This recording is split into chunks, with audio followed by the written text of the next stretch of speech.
નમસ્તે મિત્રો, મારા રંગીલા પાલની રસોઈમાં તમારું સ્વાગત છે। આજે આપણે બનાવીશું ભર્યા વગર પણ ભરેલા ભીંડાનું શાક એકદમ સરળ રીતથી। જો વિડીયો પસંદ આવે તો વિડીયોને એક લાઈક કરજો, ચેનલ પર નવા હોય તો ચેનલને સબસ્ક્રાઈબ કરજો અને કમેન્ટ કરીને જરૂરથી જણાવજો કે તમને આ મારો વિડીયો કેવો લાગ્યો। તો ભરેલા ભીંડાનું શાક બનાવવાની શરૂઆત કરી લઈએ। તો અહીંયા મેં 250 ગ્રામ ભીંડો લઈ લીધો છે, એને મેં ધોઈને સાફ કરી લીધો છે। તો હવે એને આપણે કટ કરી લઈશું। તો અહીંયા જે આગળનો અને પાછળનો ડીટીયાનો ભાગ છે એને આપણે આ રીતે કાપી લઈશું અને આ રીતે મોટી સાઈઝમાં કટ કરી લઈશું।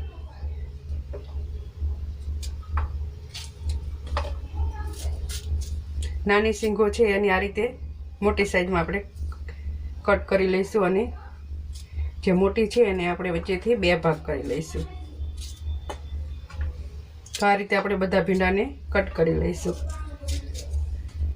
તો ભીંડાને આપણે કટ કરી લીધો છે, તો હવે એનો વઘાર કરી લઈએ। તો અહીંયા એક કડાઈમાં મેં મોટા 3 ચમચા જેટલું તેલ લઈ લીધું છે વઘાર માટે। અહીંયા મેં તેલ થોડુંક વધારે લીધું છે કારણ કે ભીંડાને આપણે તેલમાં ચડવા દેવાના છે। તો આપણું તેલ ગરમ થઈ ગયું છે, તો એમાં આપણે અડધી ચમચી જેટલી રાઈ એડ કરીશું। તો આપણે રાઈ સરસ રીતે ફૂટી ગઈ છે, તો હવે એમાં અડધી ચમચી હિંગ ઉમેરીશું। હિંગ ઉમેર્યા બાદ આપણે ભીંડાને એડ કરી દઈશું।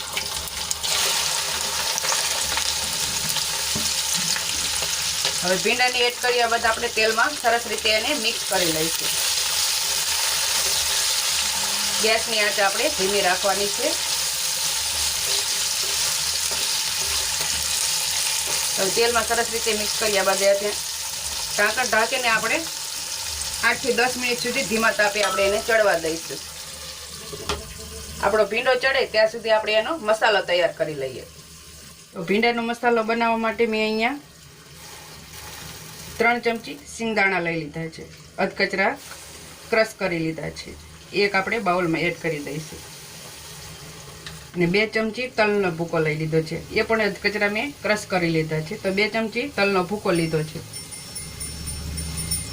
અને 2 ચમચી ચણાનો લોટ લીધો છે, એ આપણે એડ કરી દઈશું। અહીંયાના ચણાના લોટને તમે શેકણી પણ ઉપયોગ કરી શકો છો। હવે એમાં અડધી ચમચી ખાંડ એડ કરીશું। હવે બીજા મસાલા એડ કરીશું। અડધી ચમચી હળદર,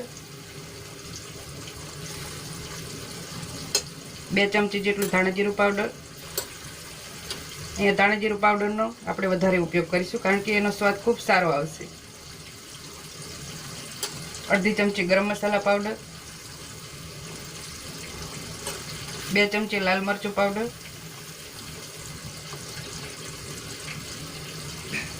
અહીંયા તમને જે રીતનું તીખું પસંદ હોય એ પ્રમાણે તમે લઈ શકો છો અને સ્વાદ મુજબ મીઠું એડ કરીશું। એમાં અડધા લીંબુનો રસ એડ કરીશું અને અડધી વાટકી કોથમીર લીધી છે એ એડ કરી દઈશું। હવે બધા મસાલાને સરસ રીતે મિક્સ કરી લઈશું। તો આપણો મસાલો બનીને તૈયાર થઈ ગયો છે।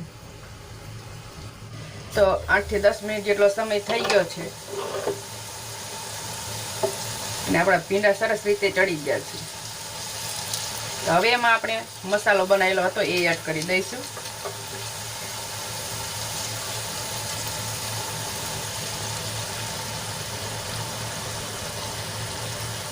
મસાલો સરસ રીતે ભીંડામાં આપણે મિક્સ કરી લઈશું।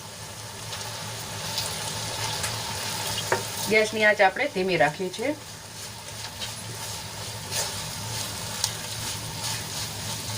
મસાલો સરસ રીતે મિક્સ કરીને આપણે 2 થી 3 મિનિટ સુધી એને ફરીથી આપણે ચડવા દઈશું, જેથી કરીને મસાલો સારી રીતે ભીંડામાં મિક્સ થઈ જાય।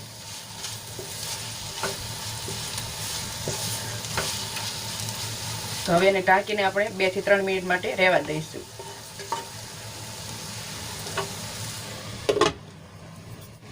તો 2 થી 3 મિનિટ થઈ ગઈ છે અને આપણો મસાલો સરસ રીતે સંતળાઈ ગયો છે અને ભીંડામાં સરસ રીતે મિક્સ પણ થઈ ગયો છે। તો હવે આપણે ગેસને બંધ કરી લઈશું। અને ભીંડાની એક ડીશમાં કાઢી લઈશું. આપણું સરસ મજાનું ભર્યા વગર પણ ભરેલા ભીંડાનું શાક બનીને તૈયાર છે. આ શાકને તમે રોટલી, રોટલા અથવા પૂરી સાથે ખાશો તો ખૂબ મજા આવશે.